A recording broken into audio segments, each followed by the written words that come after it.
Call it Pop Bubba Sparks. Booty, booty, booty, booty, rockin' everywhere. Booty, booty.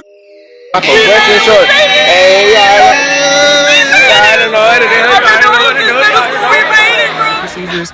A tourniquet can only stay on no longer than 1 minute, and if you're taking the exam test, it's going to say cannot stay on no longer than 60 seconds, not 60 minutes. Your patient will be dead. So you want to make sure you pay attention to that, and that will be on your test.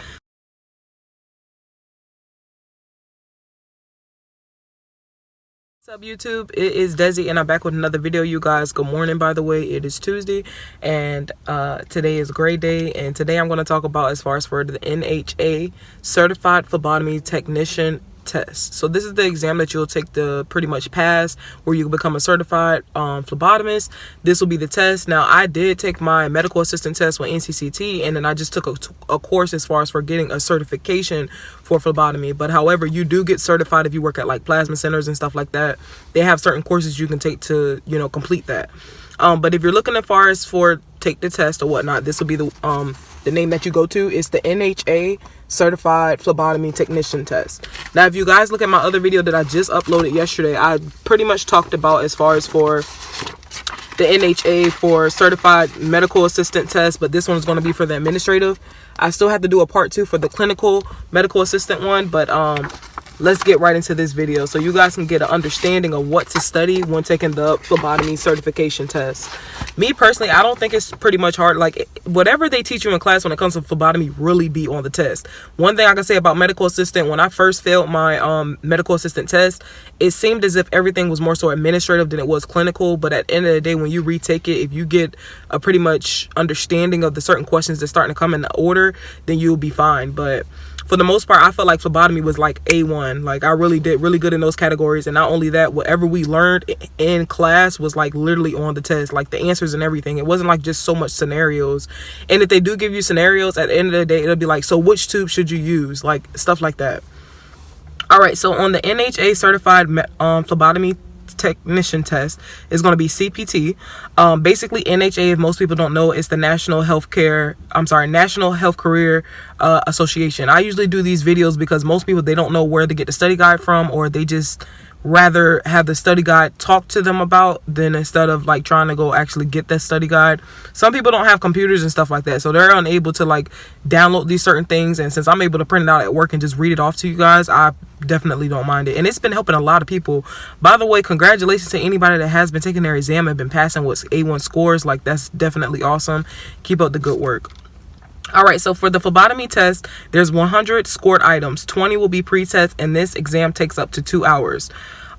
Basically on here, some of the things that you'll have to remember. One, we're going to start off with is safety and compliance. So with the safety and compliance, you want to make sure that you're able to identify the dispose of the sharps, meaning as in whenever you're done using the needle, you'll put it in the red bio box, which is for the sharps container. Basically, you'll also be able to understand and follow the exposure control plans.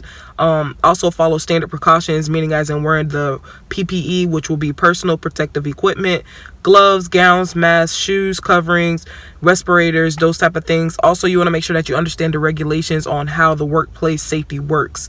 That's where OSHA comes in. Let's also continue on. Also, you want to make sure that you understand the knowledge as far as for the hygiene, hand hygiene, whenever you're done dealing with needles, how to wash your hands, how long to wash your hands, the 2 important factors when washing your hands.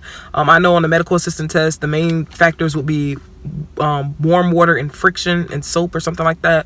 So you want to make sure you just understand the importance as far as for that. Making sure that you also understand as far as for the first aid and CPR. So if anybody ever like pass out or anything during phlebotomy, you want to understand on what to do as far as for that. Now, on this website, they do have where you can pay for the study guide as far as for like certain questions to get asked to you and you answer them. They'll give you like a login as far as for that. So if you want to kind of continue on with that, you can do that. Other things that you will have to know is patient preparation. So for one, you want to be able to introduce yourself to the patient and provide information such as name and title and department. So me personally, whenever I be on the phone with someone or whenever I walk into a patient room and they're a new patient, I'll usually be like, okay, how you doing? My name is Desiree. I'm going to be your medical assistant today. And today I'm just going to go over everything that I see inside your paperwork that you filled out. That's the type of way that you want to introduce yourself. So if you're a phlebotomist, before drawing blood with someone, how you doing? My name is Desiree. I'm your phlebotomist phlebotomist technician today. Today I'm only going to get 3 tubes from you, and we're going to send those off to the lab. First things first, let me go ahead and identify you. Can I get your name, social security, or last 4 of your social, you know, those type of things. Also, you want to have a positive way of identifying yourself. If you come off rough, most people already know that you're kind of like probably one of those people that's too rough when it comes to sticking or something like that. So you want to make sure that you kind of keep the smile on your face and just have a positive attitude. You want to review and clarify the requisition form. Also verify the patient's compliance when it comes to testing requirements, and interview the patients to identify special conditions such as like allergies, medications, recent surgeries, histories of fainting, all those type of things. With new patient, we have to go over all that type of information, so that's nothing that's fairly new. You want to make sure that you also have the knowledge of informed, impressed, or implied consent requirements. Also, making sure that you time the draw. So meaning as in, if you're getting blood from someone, you want to make sure you time yourself on how you're doing everything. You don't want to take a whole 10 minutes to get one tube and then take like 2 minutes to get another tube, like those type of things. That'll make the patient get so impatient. So you want to make sure you stay on top of that.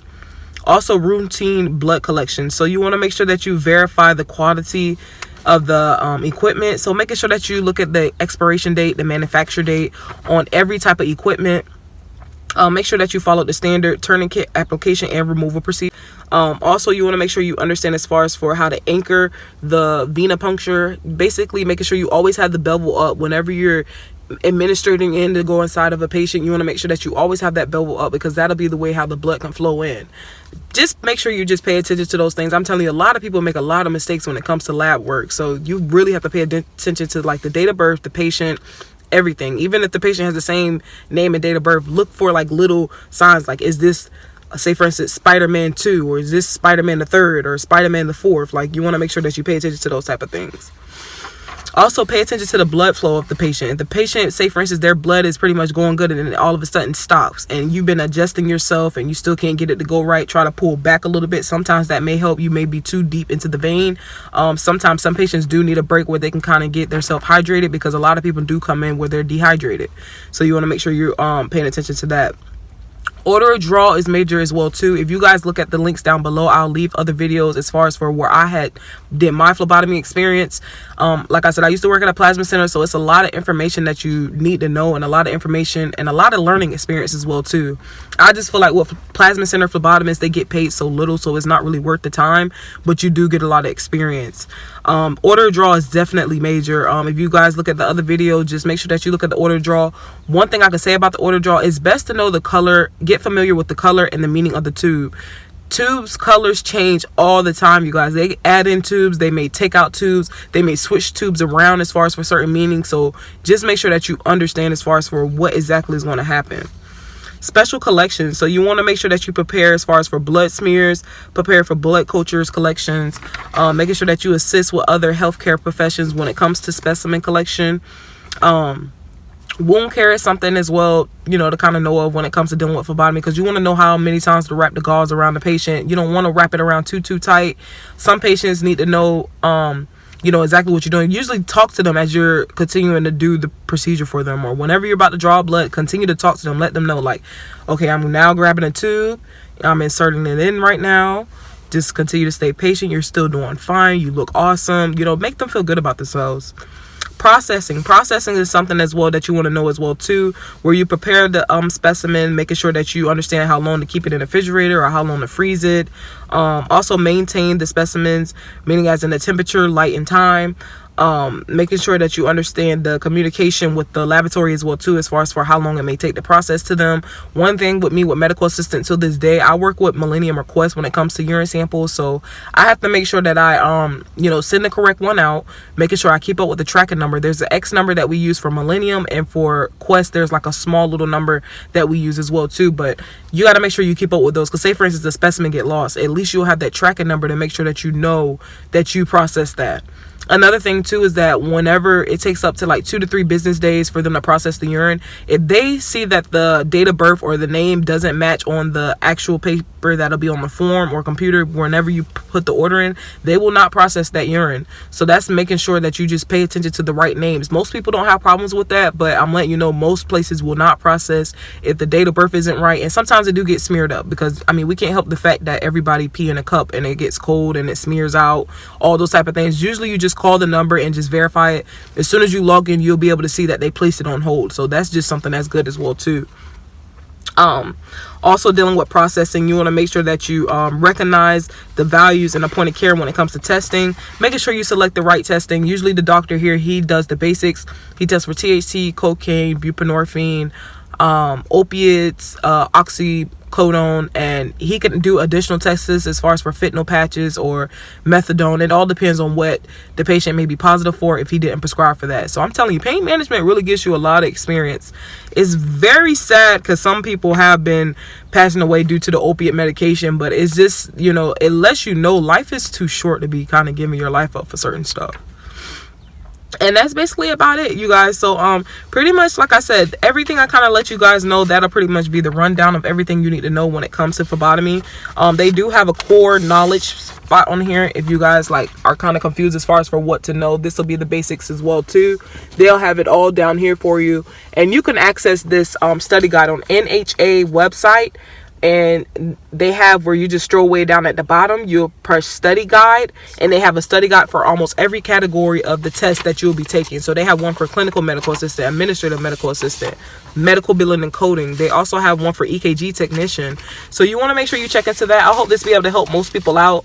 Most people ask me all the time, will I go back to phlebotomy? I'm like, I don't mind it. It's a good experience, but at the same time, phlebotomy is very overwhelming. It very is. I hope everybody have a great one, and peace, y'all.